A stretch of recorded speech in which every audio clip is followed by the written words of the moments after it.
Yes, Assetto Corsa Evo has a huge problem and they've made the wrong decision here. If there's one thing that we learned about racing games in recent years is that you can't fool sim racers. Racers didn't buy the NASCAR games from Motorsport Games, they didn't buy Forza Motorsport at launch, they didn't buy Test Drive Unlimited, they didn't buy Le Mans Ultimate until a load of issues were fixed. But do you know which is the most popular racing game on PC? It's Assetto Corsa. And why? Well, there's a few reasons. Price, it runs really well on older machines, but a huge one is mods. And this is where Assetto Corsa Evo have really f***ed up. If you're playing modded Assetto Corsa, you might be nodding right now. If not, let me explain. Assetto Corsa was quite a limited game when it launched in 2013. It only had 11 cars and 4 tracks. That's actually pretty similar to Assetto Corsa's Evo's launch of 20 cars and 5 tracks. And Assetto Corsa was designed as a time attack game. You picked a car, you went to one of the very few tracks and you hot lap. Nothing wrong with this. It was a great experience, but it was super limited. It was super niche. But what made Assetto Corsa a huge success was the mods.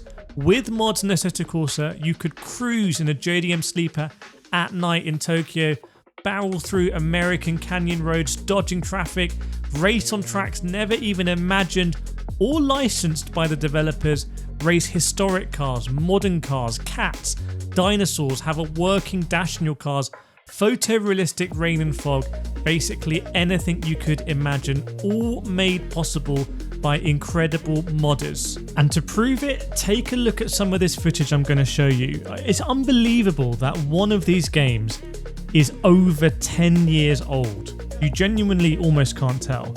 So we have Assetto Corsa Evo on the left hand side. That's me actually driving in Assetto Corsa Evo. I've been playing the pre-release, pre-alpha version of the game. And on the right hand side is Assetto Corsa, the 10-year-old game with mods. And you can see there's already one thing that's just better in modded Assetto Corsa. Can you see it? Let me know in the comments if you got it. Have a look at the wing mirrors. They actually work in Assetto Corsa with the mods here at Bathurst in the Alpine, not on the left-hand side. You can also see that the handling of the car is pretty good as well, the way that it's moving around, incredible. So that is in a track environment, that is in Bathurst, a modded track, a modded car. None of that was in Assetto Corsa at launch. But that's just scratching the surface. Look at we got hit. Oh my, this is always blows my mind. This is the original Assetto Corsa with the Shotoko Revival Project map in a Toyota GT86 with traffic. This wasn't even contemplated when Assetto Corsa was developed. This is like they make the iPhone and then 10 years later everyone's using Uber Eats. It's like, this is what modding is about. You create a platform and people with the creativity mod on top of it.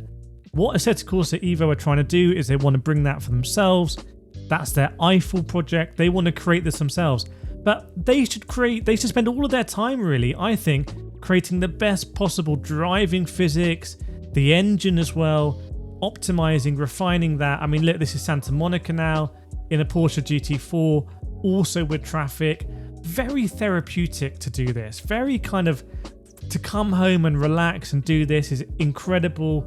A real competitor genuinely to doing Forza Horizon, probably better than Test Drive Unlimited. And that, you know, just to show you like what you can really do, this is not Assetto Corsa Evo. This is Bathurst modded in Assetto Corsa, the 10-year-old game, in the Alfa Romeo DTM car. So mixing original content and amazing mods. And look at the scale of the environments that people are able to mod in Assetto Corsa. It kind of blows my mind that this is not going to happen for Assetto Corsa Evo. We are not going to be able to experience this because there was a problem with modding on Assetto Corsa, kind of. The developers didn't get a cut. Well, the more copies of the game sold, the better. They get a cut from that, but not a cut of every mod downloaded. They've changed that policy for Assetto Corsa Evo and it's a mistake. No one else is talking about this, but it's true. There's no mods at launch. And when I say launch, I mean early access launch because that's how they've decided to launch the game and when they're going to be taking my money. There may be mods coming years down the line, maybe. Nothing really committal that I've seen. However, if mods do come, they will be controlled by the developer and that won't work. The developer has said that mods must reflect official licenses. The developer wants to take a payment cut of each mod too. I get where they're coming from. They want more money, obviously. These are businesses. But they don't want people downloading dodgy mods and having bad experiences. And that is definitely an area, by the way, where Assetto Corsa Evo can do better than Assetto Corsa. However, this new policy will both make many mods impossible and disincentivize people to create mods. Many just won't bother, or they'll do it on another game. Tokyo Extreme Racer, anyone? There's been a silent corporate ambush on modding in sim racing already. Definitely no one is talking about this.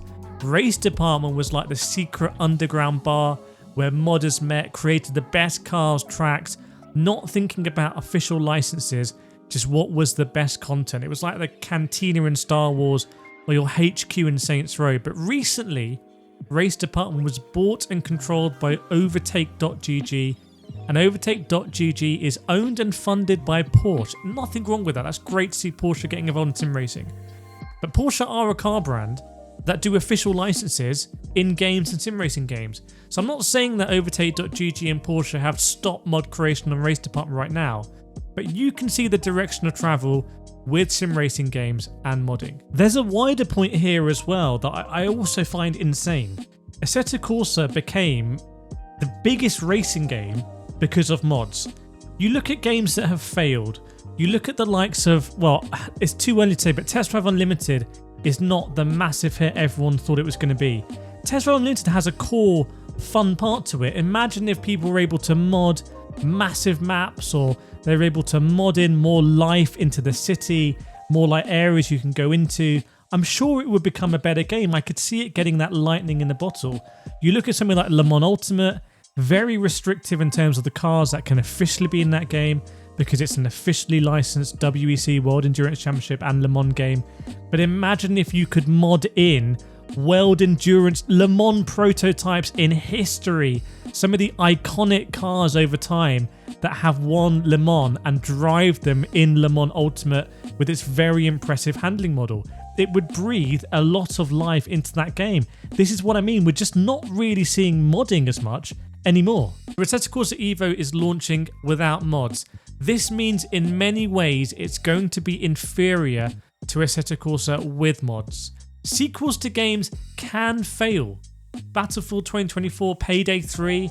Does anyone remember Concord? I hope Assetto Corsa Evo doesn't fail. I want it to be the best possible racing game.